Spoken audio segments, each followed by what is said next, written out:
did a fast track journey through about 3,000 years of ancient Chinese history and how it still shapes the modern China that we know today. But as always, it's not so simple. See, between 1911 and 1949 alone, China was remade no less than 3 times. So technically, China, as we know it, it didn't really emerge until 1912. Prior to that, various empires ruled the land. So let's start with the last one, the Qing Dynasty. When we left off, foreign intervention and the Opium Wars had brought the Qing Dynasty to its knees, but it actually managed to survive, just barely, for another 50 years or so. During this period, it would face new threats, not only from abroad this time, but from within too. A series of rebellions from disaffected groups threw the kingdom into chaos, and new ideas for reform emerged. It was the revolutionary ideas of Sun Yat-sen, the leader of the Kuomintang, the Nationalist Party of China, that took hold and brought an end to 2,000 years of dynastic rule.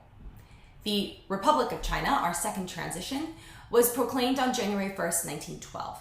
But for all of its promises, the Republic was unable to stitch the fractured state back together. Regional leaders and warlords continued to wield more power than the central government. After Sun Yat-sen, Generalissimo Kai-shek took over the Nationalist Party, and he went after the warlords in an effort to unify the country, with mixed success. But one particular fringe group of guerrilla fighters in remote rural areas posed the biggest threat of all, and it was gaining momentum rapidly. These fighters were led by a young but inspiring revolutionary who you might have heard of, Mao Zedong. See, Mao quickly rose up the ranks of the Chinese Communist Party. He would lead his followers through a revolution so bloody and chaotic that it is almost unparalleled in all of human history. He would also become the first chairman of the party that continues to rule over the world's largest population and maintain an almost mythical status in Chinese collective memory. But first, he'd have to bring down the Kuomintang. The nationalists and communists fighting took a temporary pause while Japan invaded during World War II. See, they had bigger problems, and the enemy of my enemy is my friend. The atrocities that Japan committed in China are incomprehensible, but to avoid getting too derailed in this very brief version of a very, very long history, we're going to have to save that for another time. But jumping ahead, as we know, things did not end well for Japan in World War II.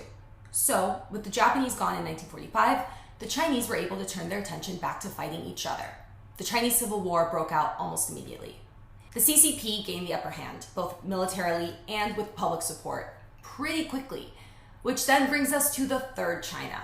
In 1949, Mao Zedong proclaimed the founding of the People's Republic of China from Tiananmen Square in Beijing, bringing an end to the Chinese Civil War. Kind of. Not really. See, the nationalists fled the mainland and they transplanted the Republic of China in Taiwan. Chiang Kai-shek set up his government in exile and he vowed to one day return. Both countries declared themselves to be the official China, which was kind of awkward for a while because, there can't really be 2 Chinas, so countries had to kind of pick sides.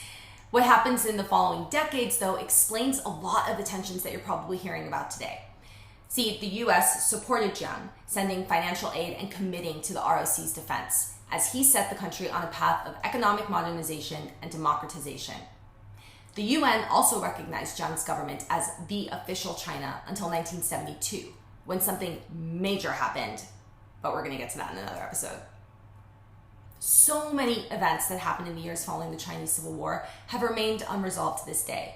So while in Taiwan, Chiang Kai-shek set the country on a path of economic development and democratization, back in Beijing, Mao was reinventing China once again in his own image. And that meant tearing down everything